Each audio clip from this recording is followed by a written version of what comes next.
my Hermes Desktop App wouldn't update.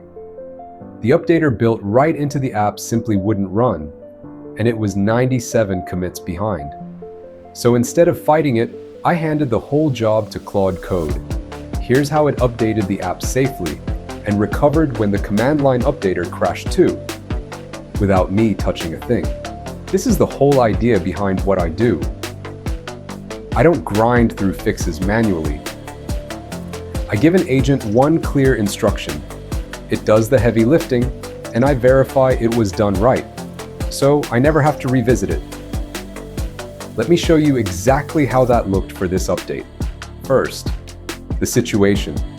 The Hermes Desktop App's built-in updater wouldn't run at all. Under the hood, its install was 97 commits behind and stuck in a detached-HEAD Git state, not even on a branch. And the command line updater had a bug of its own.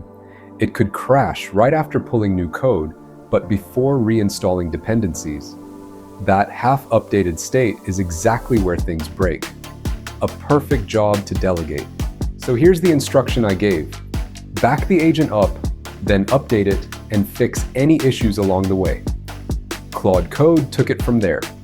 It backed up the config, environment, and auth. It ran the update, which pulled all 97 commits, then crashed on a value error mid-install.